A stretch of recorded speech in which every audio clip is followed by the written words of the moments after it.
नमस्कार स्टूडेंट। आज हम ले रहे हैं आपके एसएसआई वाले पेपर के जो यूनिट 4 है उसकी मानवीय क्रियाओं वाला जो पार्ट है उसका सामाजिक जटिलताओं का सामना करने और उसमें शिक्षा की किस प्रकार की भूमिका, यह आपका यूनिट 4 है। Copying the social complexity role of education, मानवीय क्रियाओं तथा संबंधों का विस्तार, इसमें है। आज अपना पहला टॉपिक है मानवीय क्रियाओं तथा संबंधों का विस्तार, expanding human activities and relation, यानी मानवीय संबंधों का, मानवीय जो क्रियाएं हैं उनका और संबंधों का विस्तार किस प्रकार से होता है और क्या रोल है उसमें एजुकेशन का।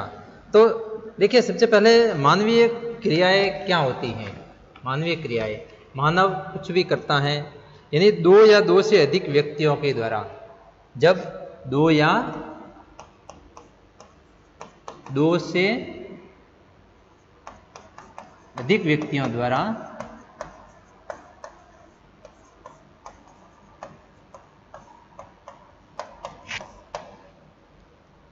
आपस में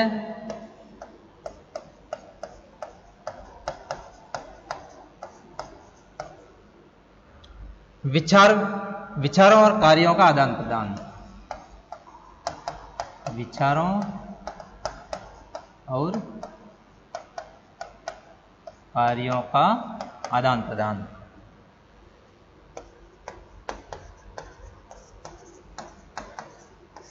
आदान प्रदान क्या कहलाता है? मानवीय क्रियाएं, मानवीय क्रियाएं कहलाती हैं। यानी मानव द्वारा जो क्रियाएं की जाती है। देखिए, यहाँ पर लोग बैठे हैं, बहुत सारे लोग बैठे हैं और यहाँ पर बातचीत कर रहे हैं, यहाँ पर अपना काम कर रहे हैं, कोई पेंटिंग बना रहा है, कोई बातें कर रहे हैं, कोई यहाँ पर भी सभी लोग इस प्रकार से विश्व में एक दूसरे से जुड़ना है। तो ये किस प्रकार की मानवीय क्रियाएं हैं? यही हैं मानवीय क्रियाएं, और इससे एक दूसरे से संबंध बनता है। इससे एक दूसरे से आपस में बातें करने से, विभिन्न प्रकार की क्रियाएं करने से, खेलकूद से, विभिन्न प्रकार की क्रियाओं से आपस में संबंध बनता है। तो इससे क्या होता है कि व्यक्तियों के आपस में संबंध बनते हैं, विचार विमर्श होता है, उससे संबंध बनता है, और इन क्रिया करके मानवीय संबंधों का विस्तार, इन मानवीय क्रियाओं द्वारा संबंधों का विस्तार किया जाता है। क्या किया जाता है? संबंधों का विस्तार। इन मानवीय क्रियाओं के द्वारा संबंधों का विस्तार किया जाता है। और इन मानवीय क्रियाओं और संबंधों के विस्तार का मुख्य केंद्र, देखिए, इन मानवीय क्रियाओं और संबंधों का जो मुख्य केंद्र है वो माना जाता है विद्यालय और महाविद्यालय को। विद्यालय को यानी स्कूल को क्या माना जाता है? मानवीय संबंधों का मुख्य केंद्र माना जाता है। मुख्य केंद्र बिंदु इन विद्यालयों को, महाविद्यालयों को माना जाता है।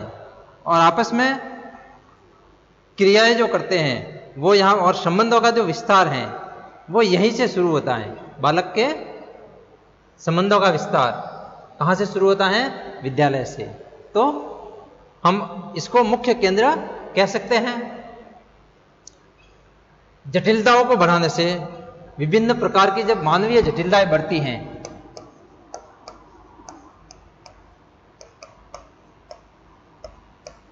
विभिन्न प्रकार की जटिलताएं जब बढ़ती हैं,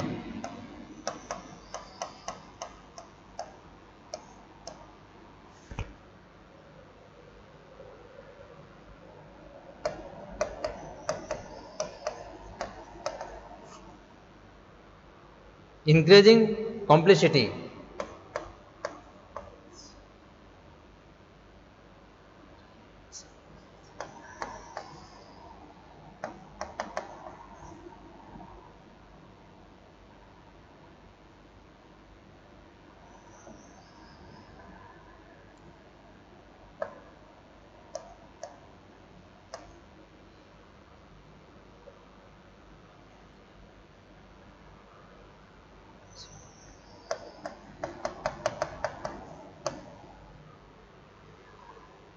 increasing complexity तो ये इस विभिन्न प्रकार की जो जटिलताएं बढ़ती हैं, उससे क्या होता है कि जो जटिलताएं आज समाज में बढ़ी हैं या बढ़ाने से विभिन्न प्रकार के समाज में परिवर्तन हुए हैं, समाज में परिवर्तन हुए हैं,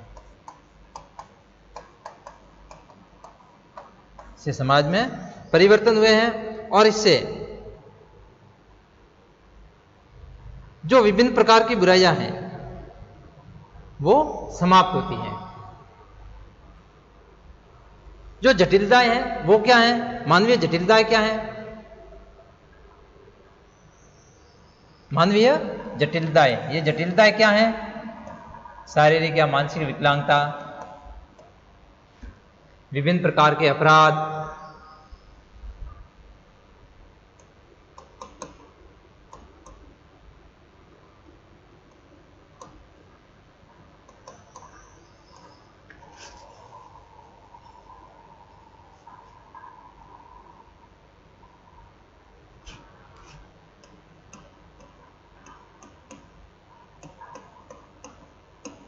शारीरिक और मानसिक विकलांगता,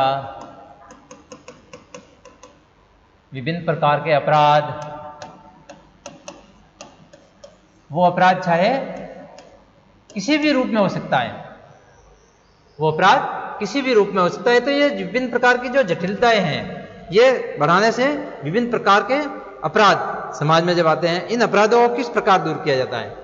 इन अपराधों को दूर करने का मुख्य साधन है विद्यालय। अपराधों को और जटिलताओं को रोकने का मुख्य माध्यम अपराधों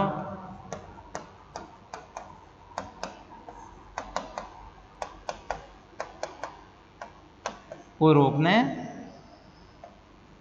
का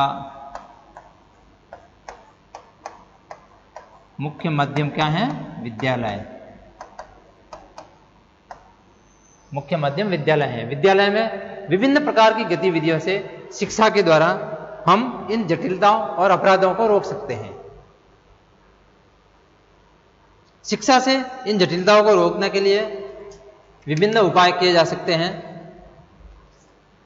शिक्षा के द्वारा इन जटिलताओं को रोकने के लिए विभिन्न उपाय किए जा सकते हैं, जैसे शिक्षा समाज की और संस्कृति का हस्तांतरण और परिमार्जन करके परिवर्तन लाती है।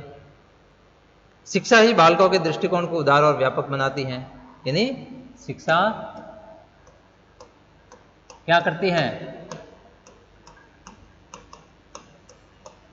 समाज में संस्कृति का हस्तांतरण करती है।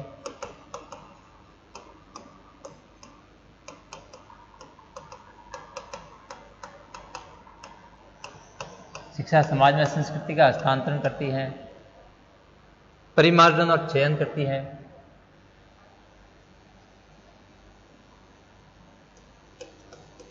परिमार्जन भी करती है और चयन भी करती है। इसी प्रकार से शिक्षा बालकों के दृष्टिकोण को उदार बनाती है। बालकों के दृष्टिकोण को कैसा बनाती है? उदार बनाती है, उदार और व्यापक बनाती है।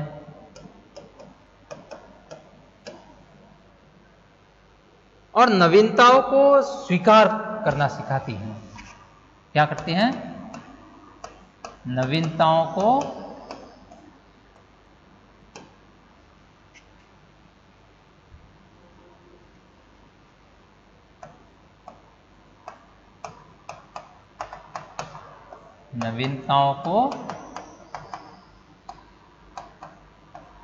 स्वीकार करना सिखाती है।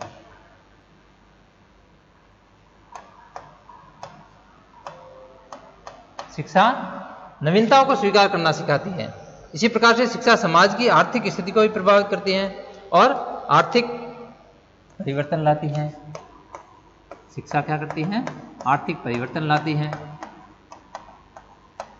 शिक्षा के द्वारा आर्थिक परिवर्तन होता है और शिक्षा समाज में शाश्वत मूल्यों की रक्षा कर समाज को पतन की तरफ जाने से रोकती है। शाश्वत मूल्यों की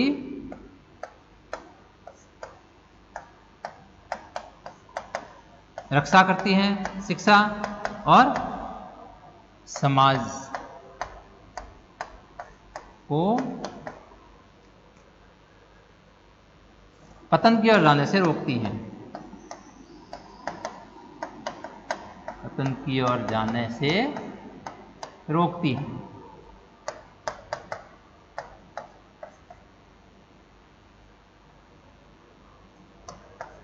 शिक्षा समाज को पतन की ओर नहीं जाने देती और समाज की जो जटिलताएं हैं उसको इसी से समाप्त किया जा सकता है। तो इसीलिए शिक्षा के द्वारा समाज में विभिन्न प्रकार के परिवर्तन लाए जा सकते हैं। संस्कृति की इसी प्रकार से हम अगर अगली बात करें तो संस्कृति की समरूपता और उसका अलग पहचान का संरक्षण किस प्रकार होता है विद्यालयों में। संस्कृति की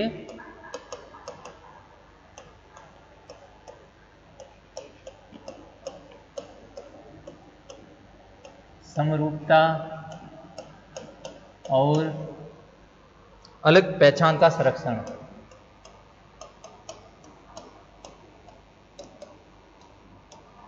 पहचान का संरक्षण तो शिक्षा है जो विद्यालयों की संस्कृति की समरूपता के आधार पर अलग पहचानी जाती है। जैसे बालक अगर भारतीय संस्कृति को आधार मानता है तो उसे उसी प्रकार की शिक्षा दी जाएगी। कोई बालक अगर भारतीय संस्कृति को मानता है तो इसी प्रकार की शिक्षा दी जाएगी। कोई विदेशी संस्कृति को मानता है तो वो उस प्रकार की शिक्षा लेगा। यानी उसके संस्कार भी उसी प्रकार के प्रदान किए जाएंगे। संस्कृति के आधार पर संस्कार, संस्कृति जिस प्रकार की वो मानता है वैसे ही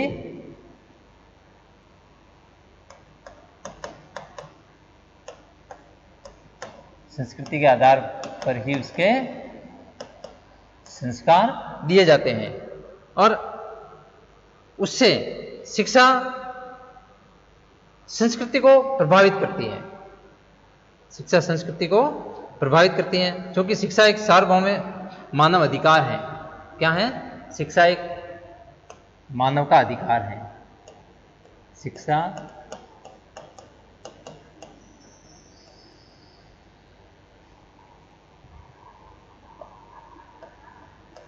मानव का सार्वभौम अधिकार है।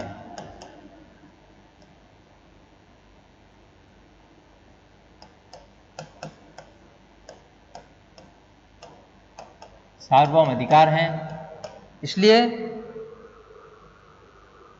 विभिन्न सांस्कृतिक, सामाजिक और आर्थिक क्रियाकलापों के अंतर को इससे कम किया जा सकता है।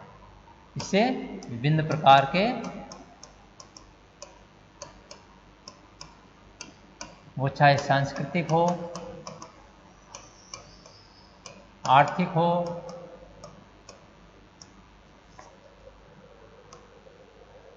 सामाजिक हो, किसी भी प्रकार के क्रियाकलापों को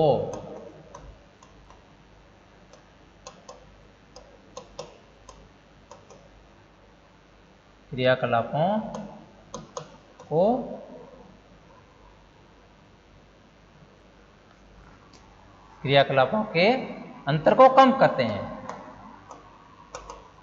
अंतर को कम किया जाता है।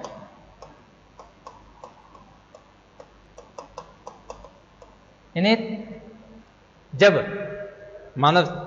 बालक शिक्षा प्राप्त करने जाएगा तो वो एक स्कूल में, एक विद्यालय में, और उसको वहीं उसी प्रकार की शिक्षा मिलेगी। और उस प्रकार की शिक्षा जब मिलेगी तो उसके जो विभिन्न प्रकार के जो सांस्कृतिक अंतर हैं, आर्थिक अंतर हैं, सामाजिक अंतर हैं, उसको उससे शिक्षा से कम होंगे। विभिन्न संस्कृतियों का आदान प्रदान और विभिन्न संस्कृतियों का शिक्षा क्या करती है? विभिन्न संस्कृतियों का आदान प्रदान करती है।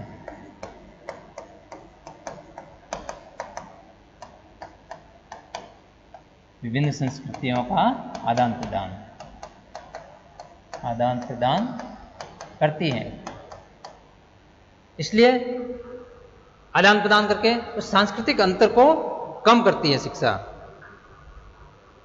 और शिक्षा का विकास करके सांस्कृतिक भेदभाव को समाप्त किया जा सकता है। शिक्षा सांस्कृतिक भेदभाव को समाप्त करती है। क्या करती है शिक्षा? सांस्कृतिक भेदभाव को समाप्त करती है। इसी प्रकार से विभिन्न संस्कृतियों के आदान प्रदान से भूमंडलीकरण, आधुनिकीकरण शिक्षा क्या करती है?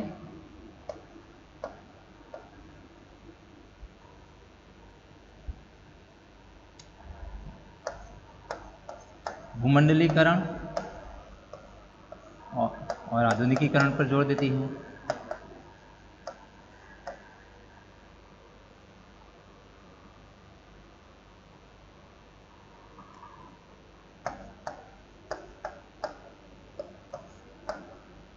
और उससे लोगों की सोच में परिवर्तन आता है। लोगों की सोच में परिवर्तन आने लगता है। और जब परिवर्तन आने लगता है तो उनके विभिन्न जो व्यवहार हैं वो चेंज होते हैं, व्यवहारगत परिवर्तन होते हैं। व्यवहारगत परिवर्तन भी होते हैं शिक्षा से।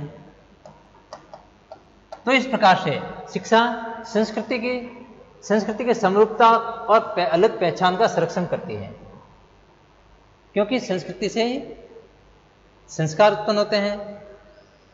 तो हम कह सकते हैं कि विद्यालय मानवीय क्रियाओं कलापों का एक संबंधों का विस्तार करता है। जैसे अपन एक बार इसको पुनः समझते हैं कि मानवीय क्रियाओं और संबंधों का विस्तार किस प्रकार होता है। इस प्रकार से जब दो या दो से सबसे पहले कि मानवीय क्रियाएं क्या हैं, मानवीय क्रियाएं क्या हैं। तो मानवीय क्रियाएं किसे कहते हैं? मानवीय क्रियाएं वो हैं जहां पर दो या दो से अधिक व्यक्तियों द्वारा आपस में विचारों और कार्यों का आदान प्रदान होता है। आपस में विचारों और कार्यों का आदान प्रदान, किसका? विचारों और कार्यों का, विचारों और कार्यों का जब आदान प्रदान होता है तो वो क्या होते हैं? मानवीय क्रियाएं कहलाती हैं। और उससे क्या होता है? संबंधों का विस्तार होता है। उससे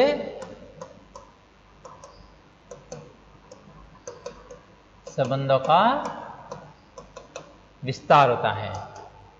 आपसी संबंध पूरे इस धरती तक, पूरे संसार में फैलते हैं। अपने संबंधों का विस्तार होता है। एक से दूसरे व्यक्ति, दूसरे से तीसरे व्यक्ति, इस प्रकार से आगे संबंधों का विस्तार होता है। और ये इसका मुख्य केंद्र क्या है? विद्यालय। इसका मुख्य केंद्र विद्यालय है। विद्यालय में बालक आता है और बालक विद्यालय से ही संस्कृति सीखता है। और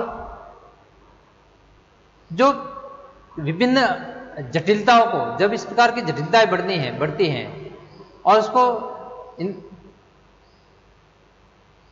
समाज में जब परिवर्तन आते हैं तो विभिन्न प्रकार की जटिलताएं बढ़ती हैं। अब जटिलताएं क्या हैं? जटिलताएं हैं शारीरिक मानसिक विकलांगता हो सकती हैं, अपराध हो सकते हैं, विभिन्न प्रकार के अपराध हो सकते हैं, या शारीरिक मानसिक विकलांगता हो सकती हैं।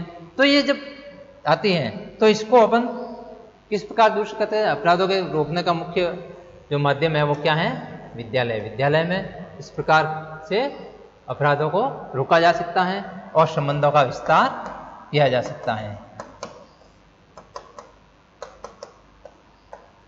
संबंधों का विस्तार किया जा सकता है विद्यालय में विभिन्न प्रकार की गतिविधियों के माध्यम से।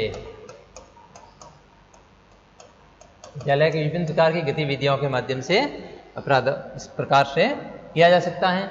शिक्षा, क्योंकि शिक्षा चूंकि समाज में संस्कृति का हस्तांतरण करती है, परिमार्जन करती है, बालकों के दृष्टिकोण उदार और व्यापक बनाती है, नवीनताओं को स्वीकार करना सिखाती है। शिक्षा परिवर्तन लाती है, शाश्वत मूल्यों की रक्षा करती है, समाज को पतन की ओर जाने से रोकती है।